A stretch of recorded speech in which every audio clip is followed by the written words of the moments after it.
Seorang wanita membunuh mantan suaminya di Pulau Jeju, Korea Selatan. Dia memutilasi serta meninggalkan tubuhnya di laut dan banyak tempat pembuangan sampah, jauh dari Pulau Jeju hingga kota Gimpo, barat laut Seoul. Karena metode pembunuhan yang sangat kejam, ia telah menarik perhatian orang di seluruh negeri, khususnya Korea Selatan.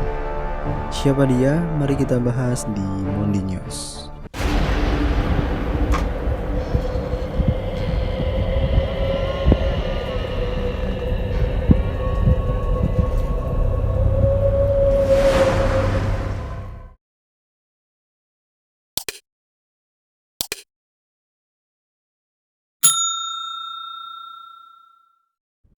Pada tahun 2019, Ko Hyu Jeong merupakan seorang wanita berusia 36 tahun yang berasal dari Pulau Jeju, Korea Selatan.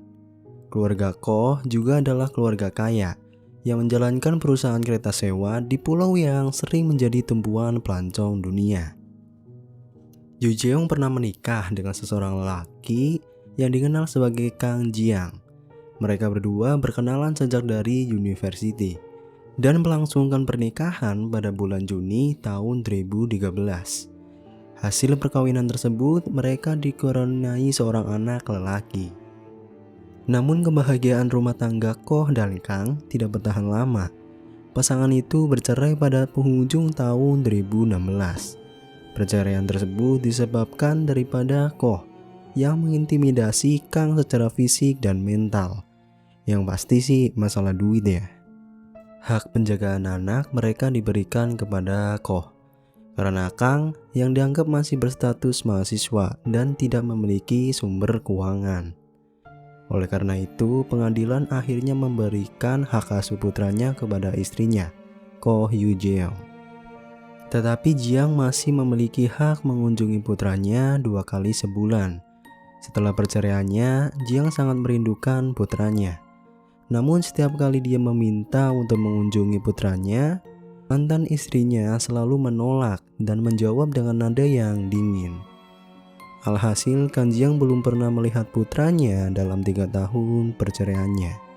Walau diperlakukan seperti itu, dia masih melakukan kewajibannya mengirimkan 400.000 won ke mantan istrinya sebagai biaya tunjangan anak.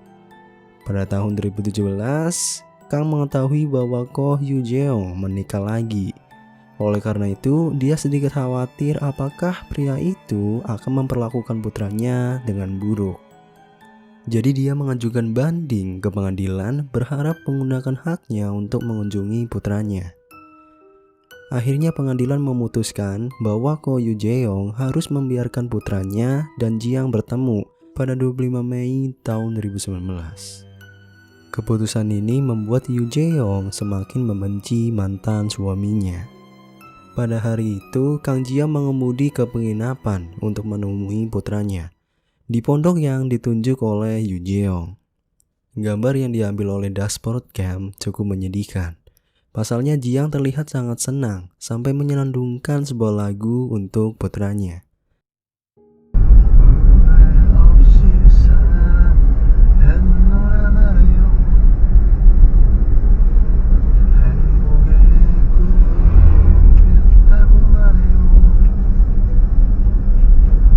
Dan siapa sangka, ini juga merupakan momen terakhir dalam hidupnya. Pukul 9 malam pada tanggal 25 Mei tahun 2019, saudara laki-laki Jiang mengirimkan pesan dan bertanya, "Belum selesai?" Setelah menunggu 1 jam, adik laki-laki itu menerima balasan, "Sudah berakhir kok, bentar lagi juga udah pulang." Oke.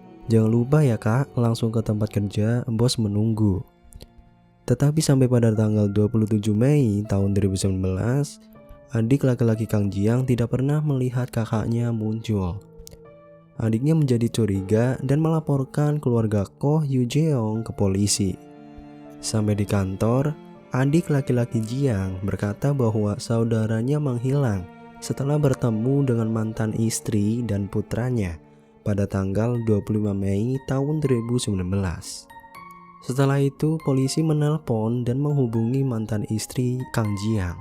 Dan Hyu Jeong terkejut dan berkata, Ya, saya bertemu Tuan Jiang pada tanggal 25 Mei tahun 2019. Hari itu kami ke pondok untuk liburan bersama keluarga. Tapi ketika saya masuk ke rumah, mantan suami saya mencoba melakukan pelecehan seksual kepada saya.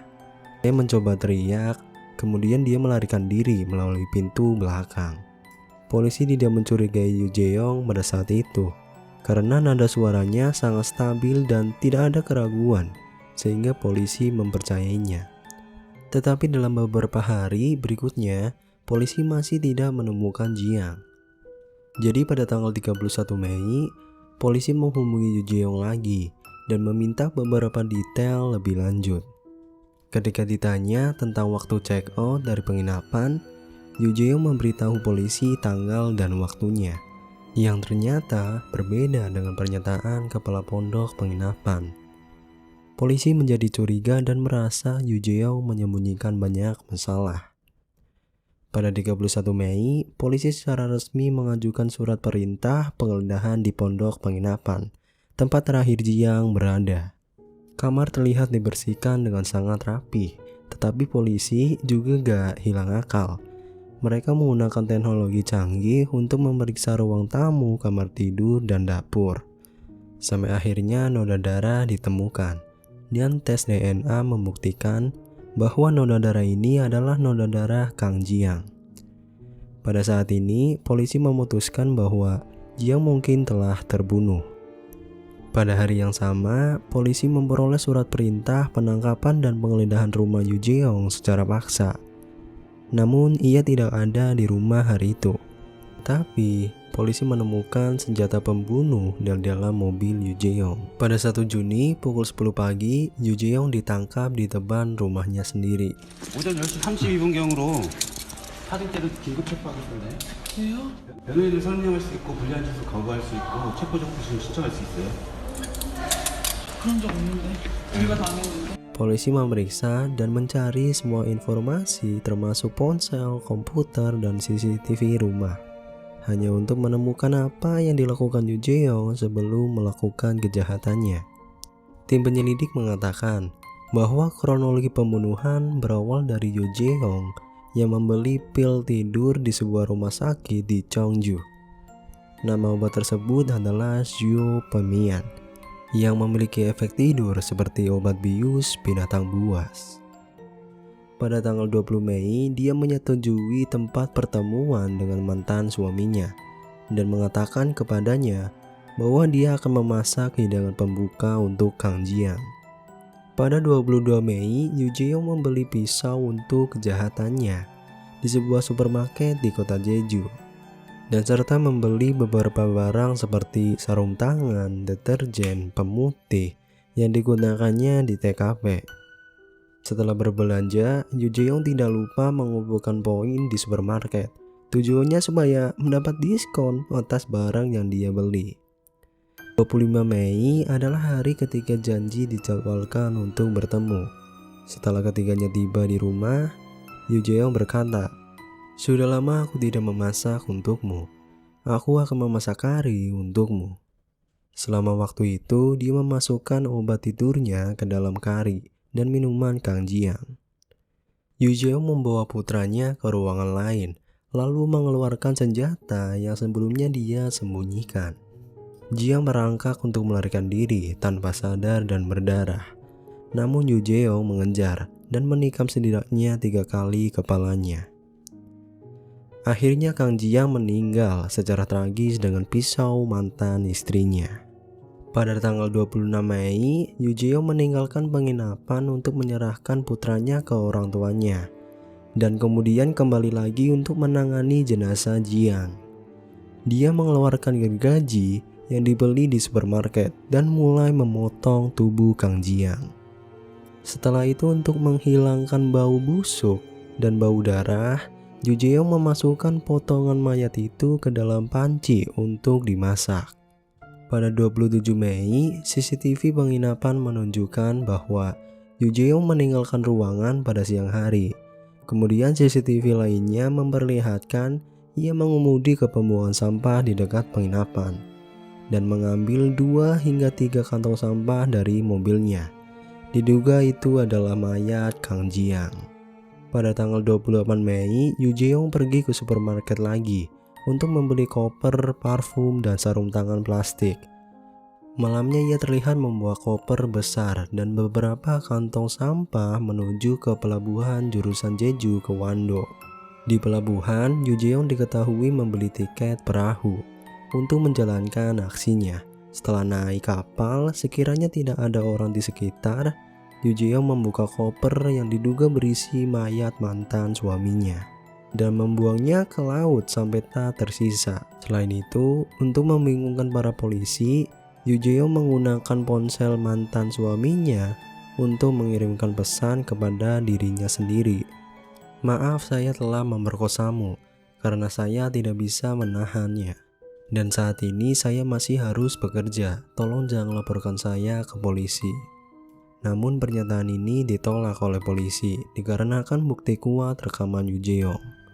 Pada Juni 2019, polisi menemukan tulang-tulang Kang Jiang di sekitar pembuangan sampah. Tetapi polisi tidak dapat menyelidiki DNA tulang tersebut karena diduga Yu Jeong menggunakan jenis obat untuk menghapus jejak DNA tubuh mantan suaminya. Pada 5 November tahun 2020, Ko Yu Jeong dijatuhi hukuman penjara seumur hidup karena membunuh mantan suaminya dan menyebarkan tubuhnya ke berbagai tempat. Dan kasus ini juga berimbas pada kasus lain. Putra suami Yu Jeong saat ini atau anak tirinya diduga telah dibunuh oleh obat yang sama saat menghabisi mantan suaminya.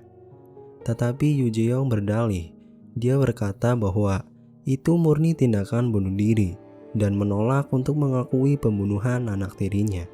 Karena tidak ada bukti langsung, kasus tersebut tidak diselesaikan dan Yu Jeong hanya dijatuhi hukuman penjara seumur hidup. Jadi kesimpulannya adalah, berhati-hatilah saat Anda mempunyai masalah dengan mantan. Karena mantan hanyalah kenangan pahit dan rasa sesal pada seseorang. Buat kalian yang ingin diceritakan atau sesuatu topik tentang kriminal misteri, jangan lupa untuk taruh dan tulis komentar di bawah. Saya rasa segitu aja ya Mondi News hari ini. Jadi kalau kalian suka, subscribe dan like channel ini. Dan follow juga Mondi Man untuk dapat notifikasi atau update video terbaru. So, saya Gilang Wahyu Mulya dari Mondi News mengundurkan diri. See you soon guys. Bye bye.